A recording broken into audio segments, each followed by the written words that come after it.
नमस्कार, मैं हूं रश्मि किरण और आप देख रहे हैं इंडिया टाइम 24 न्यूज। भारत धार्मिक मान्यताओं और पवित्र मंदिरों से बसा देश है, जहां लोग ईश्वर की आराधना करते हैं। यहां कई सारे प्राचीन और पवित्र मंदिर भी हैं, लेकिन इनमें भगवान भोलेनाथ के मंदिरों की महिमा अपार है। कई भक्त हर साल भगवान शिव के इन मंदिर शिवालयों में हर साल लाखों की संख्या में दर्शन करने आते हैं। इन्हीं पवित्र शिवालयों में भोलेनाथ के 12 प्रसिद्ध ज्योतिर्लिंग भी हैं। इन ज्योतिर्लिंगों का महत्व सबसे अधिक है। धार्मिक मान्यताओं के मुताबिक भोलेनाथ के 12 ज्योतिर्लिंग भगवान के शिव ज्योति के रूप में स्वयं विराजमान हैं। ये सभी ज्योतिर्लिंग भारत के अलग अलग राज्यों में स्थित हैं। इन ज्योतिर्लिंगों की अगर आप दर्शन करना चाहते हैं तो आपको पता होना चाहिए कि इन 12 ज्योतिर्लिंगों का क्या नाम है और ये कहाँ स्थित है। तो चलिए सबसे पहले हम बात करते हैं सोमनाथ ज्योतिर्लिंग की, जो भारत का सबसे प्रसिद्ध और बड़ा ज्योतिर्लिंग है। गुजरात में स्थित सोमनाथ भक्तों की श्रद्धा का केंद्र है। ये ज्योतिर्लिंग सिर्फ पवित्र ही नहीं बल्कि बहुत ही मूल्यवान भी है। इस ज्योतिर्लिंग को 16 बार तोड़ा गया है और फिर बनाया गया है। सोमनाथ की कहानी काफी रोचक भी है। ऐसा कहा जाता है कि चंद्र ने राजा दक्ष की सभी 27 बेटियों के साथ विवाह किया था, लेकिन प्रेम वे सिर्फ रोहिणी से करते थे। इसके चलते दक्ष की बाकी बेटियां हमेशा मायूस और उदास रहती थीं।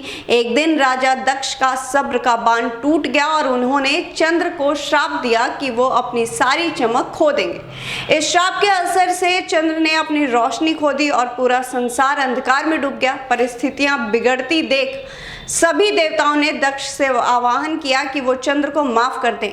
काफी प्रयासों के बाद दक्ष ने कहा कि अगर चंद्र भगवान शिव की कठोर तपस्या करेंगे तो उनको अपना प्रकाश पुनः वापस हासिल हो जाएगा। इसके तुरंत बाद चंद्र ने घोर तपस्या की, जिसके चलते भोलेनाथ प्रसन्न हुए और उन्होंने चंद्र को उसकी प्रकाश वापस लौटा दी। यहीं से स्थापना हुई पहले ज्योतिर्लिंग सोमनाथ की। अब हम बात करेंगे मल्लिकार्जुन ज्योतिर्लिंग की, जो आंध्र प्रदेश में स्थित है। ये देश का दूसरा सबसे प्रसिद्ध ज्योतिर्लिंग है। इस ज्योतिर्लिंग की कहानी इस प्रकार है कि प्राचीन काल में बताया जाता है कि एक बार माता पार्वती और भगवान शिव दुविधा में फंस गए थे। दोनों इस बात का निर्णय नहीं कर पा रहे थे कि पहले शादी किसकी करें, गणेश की या कार्तिकेय की।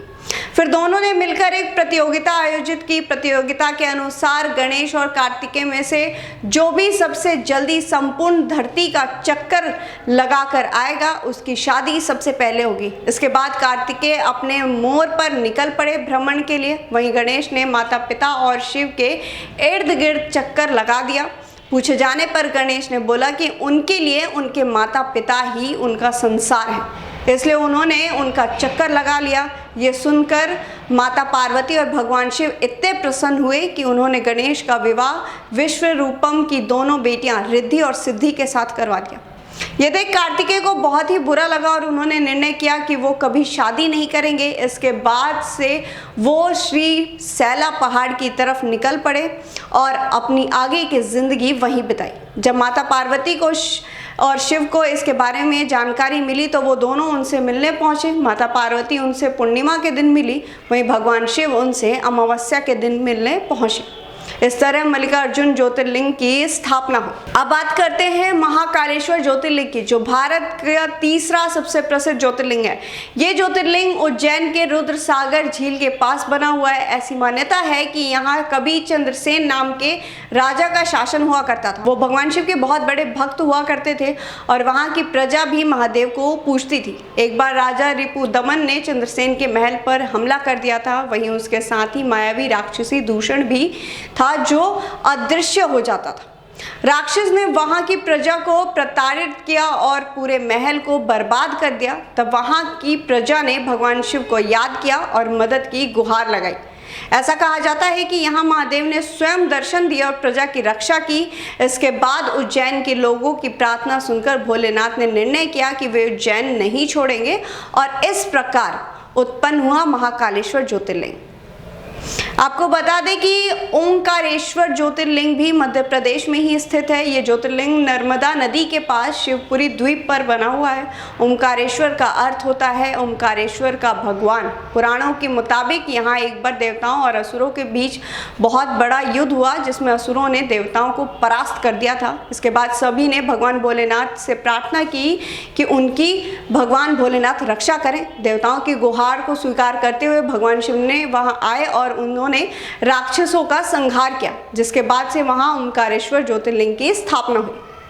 इसके बाद आता है वैद्यनाथ ज्योतिर्लिंग। ये ज्योतिर्लिंग झारखंड में स्थित है। ऐसी मान्यता है कि यहाँ पूजा करने से आपके सभी कष्टों का निवारण हो जाता है। इस ज्योतिर्लिंग की कहानी महान पंडित और राक्षस रावण से जुड़ी हुई है। ऐसा कहा जाता है कि एक बार दशानन हिमालय पर भगवान की कठोर तपस्या कर रहा था। वो अपने सभी सिर एक एक करके भगवान शिव को अर्पित कर रहा था। जैसे ही वो अपना 9वां सिर भेंट करा, तभी महादेव वहां प्रकट हुए और रावण से कोई भी वरदान मांगने को कहा। तब रावण ने कहा कि वो चाहता है कि वो उसके साथ लंका नगरी चले और वहां जाकर स्थापित हो जाए। अब भोलेनाथ ने रावण की ये प्रार्थना स्वीकार की, लेकिन साथ में ये भी शर्त रख दी कि अगर शिवलिंग उसने बीच रास्ते में कहीं भी जमीन पर रख दिया तो वो हमेशा के लिए वहीं स्थापित हो जाएंगे। रावण ने इस शर्त को स्वीकार किया और ज्योतिर्लिंग लेकर लंका की ओर बढ़ चला। भगवान शिव के इस निर्णय से सभी देवता काफी दुखी और चिंतित हुए, क्योंकि वो भोलेनाथ को लंका जाते नहीं देख सकते थे। फिर सभी देवता विष्णु के पास गए और उनसे समाधान निकालने की गुहार लगाई। तब विष्णु ने ऐसी लीला रची कि रावण बीच रास्ते में शिवलिंग के ग्वाले को सौंप कर चला जाता है, परंतु ग्वाले ने उस शिवलिंग को वहीं जमीन पर रख दिया था और शर्त अनुसार वो ज्योतिर्लिंग वहीं स्थापित हो गई। कहते हैं ग्वाले के रूप में स्वयं भगवान विष्णु आए थे ये लीला रचने के लिए। इसके बाद हम बात करेंगे भीमाशंकर ज्योतिर्लिंग की। भीमाशंकर ज्योतिर्लिंग के इतिहास में बहुत मान्यता है। ये ज्योतिर्लिंग पुणे के शाहिद्रा इलाके में स्थित है। इस ज्योतिर्लिंग की कहानी कुंभकर्ण के पुत्र भीमा से जुड़ी हुई। ऐसा कहा जाता है कि जब भीमा को ये पता चला था कि उसके पिता की मौत का कारण भगवान विष्णु के अवतार में राम थे, तो वो उस बात से बहुत क्रोधित हुआ था और उसने बदला लेने की ठान ली थी। तब उसने खुद पर खुद अत्याचार किए और कठोर तप किया, जिसके चलते ब्रह्मा जी ने प्रसन्न होकर उसे उसकी इच्छा अनुसार काफ़ी सारी दिव्य शक्तियां प्रदान की। वरदान प्राप्ति के बाद से भीमा ने पूरी धरती पर सर्वनाश करना शुरू कर दिया था। उसने भगवान शिव के परम भक्त से भी युद्ध किया और उसे कैद कर लिया। धरती पर यह अत्याचार देख सभी देवता काफ़ी परेशान और विचलित हो गए। उन्होंने भगवान शिव के प्रार्थना की कि वो इस राक्षस का संहार करें। तब महादेव और भीमा के बीच में भीषण युद्ध हुआ और महादेव ने उसे धूल चटा दी। तब सभी देवतागण के आग्रह पर वो वहीं रह गए और इस तरह भोलेनाथ का नया नाम पड़ा भीमाशंकर ज्योतिर्लिंग। वैसे ये भी मान्यता है कि जो पसीना भगवान शिव का युद्ध के समय जमीन पर गिरा था, उसकी वजह से वहाँ भीम नदी भी उत्पन्न हुई है। अब बात करेंगे रामेश्वर ज्योतिर्लिंग की। ये ज्योतिर्लिंग सबसे ज़्यादा प्रसिद्ध और चर्चित है। तमिलनाडु में स्थित इस ज्योतिर्लिंग को रामायण से जोड़कर देखा गया है। भगवान राम जब सीता माता की खोज करते हुए रामेश्वर पहुंचे, तब वहां थोड़ी देर विश्राम करने के लिए रुक गए थे। वहां जैसे ही वो जल पीने के लिए नदी के पास गए, उन्हें रोक दिया गया और एक आकाशवाणी हुई जिसमें कहा गया कि वो जल उनकी इजाज़त के बिना नहीं पी सकते हैं। इसके बाद भगवान राम ने मिट्टी में से एक शिवलिंग का निर्माण किया और उसकी पूजा अर्चना की। उनकी पूजा से प्रसन्न हो भोलेनाथ ने अपने दर्शन दिए और राम ने उनसे विजय होने का आशीर्वाद मांगा, जिससे वे अहंकारी रावण का वध कर सके। भगवान शिव ने उन्हें आशीर्वाद दिया और स्वयं वहां रामेश्वर ज्योतिर्लिंग के रूप में स्थापित हो गए। अब बात करते हैं घृणेश्वर ज्योतिर्लिंग की। घृणेश्वर ज्योतिर्लिंग महाराष्ट्र के औरंगाबाद में स्थित है। इसका निर्माण अहिल्याबाई होलकर ने करवाया था। ऐसा कहा जाता है कि इस ज्योतिर्लिंग के तार एक विवाहित जोड़े से जुड़े हैं। ये कहानी है सुधर्म और सुदेशा की। इस विवाह में सब कुछ बहुत अच्छा चल रहा था, बस दुख इतना था कि उनकी कोई संतान नहीं थी। तब सुदेशा ने निर्णय किया था कि सुधर्म की शादी उसकी बहन घुश्म से करवा दी जाए। दोनों के शादी होते ही उनको एक प्रतिभावान बालक हुआ, लेकिन सुदेशा को ये बात खटकने लगी कि अब उसने मौका मिलते ही उस बालक को झील में फेंक दिया, जहां सुरधम ने 101 शिवलिंग अर्पित किए थे। यह समाचार मिलते ही सुरधम ने झील के पास जाकर के भोलेनाथ को याद किया और अपने बालक को वापस पाने की गुहार लगाई। कहते हैं महादेव ने उनकी पुकार सुनी और सुधर्म को उसका बच्चा लौटा दिया। सिर्फ यही नहीं, सुधर्म ने सुदेशा के लिए भी माफ़ी मांगी और भोलेनाथ से उसे माफ़ करने की गुहार भी लगाई। ये देख भोलेनाथ बहुत प्रसन्न हुए और उन्होंने सुधर्म को आशीर्वाद दिया। उसी स्थान पर भगवान शिव घृणेश्वर ज्योतिर्लिंग के रूप में स्थापित हो गए। अब बात करते हैं 9वें ज्योतिर्लिंग की, जो नागेश्वर ज्योतिर्लिंग है। कृष्णनगरी की द्वारका में स्थित है नागेश्वर ज्योतिर्लिंग। ऐसी मान्यता है कि ये ज्योतिर्लिंग सभी प्रकार के जहर के प्रभाव से सुरक्षित है। ये ज्योतिर्लिंग भी एक भक्त की कृपा से द्वारका में स्थापित हुआ। एक बार दारुका नाम के राक्षस ने शिव भक्त सुप्रिया को अपने कब्जे में ले लिया और उसके साथ ही राक्षस ने बाकी सभी महिलाओं को भी बंदीगृह में रखा था। तब सुप्रिया ने सबसे कहा कि वो ओम नमः शिवाय का जाप करेंगे।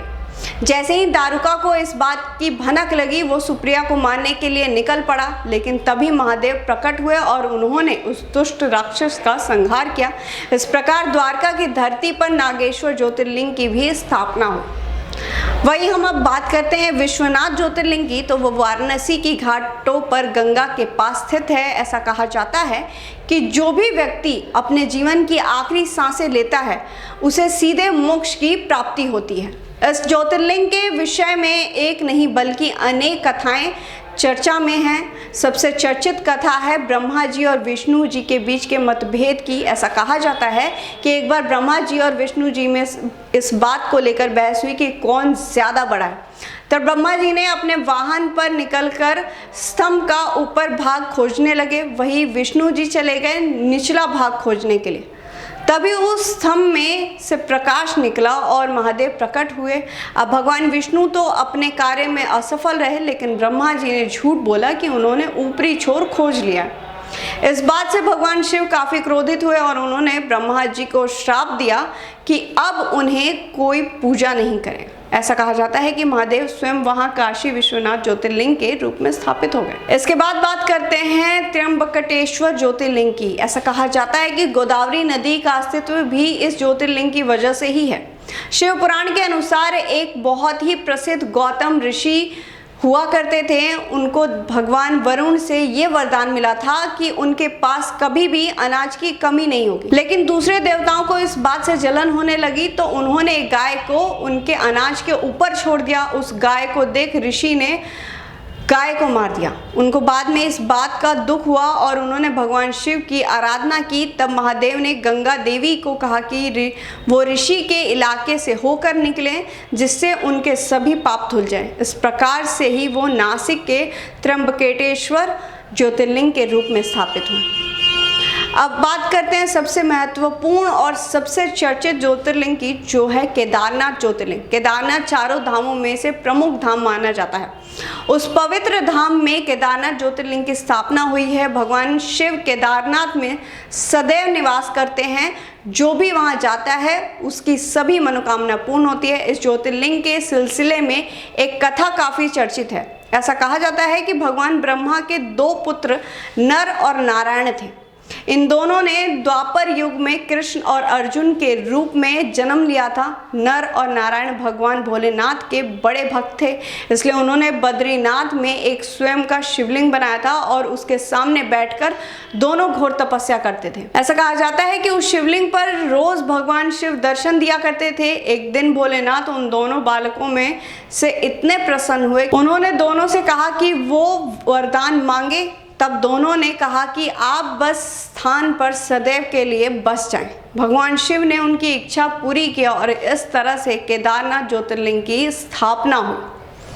अगर आपको ये वीडियो पसंद आई हो तो हमें कमेंट बॉक्स में कमेंट करके ज़रूर बताएं। तब तक के लिए बने रहिए हमारे साथ और देखते रहिए इंडिया टाइम 24 न्यूज़। खबरों से खबरदार रहने के लिए चैनल को सब्सक्राइब करें और प्रेस करें बेल आइकन।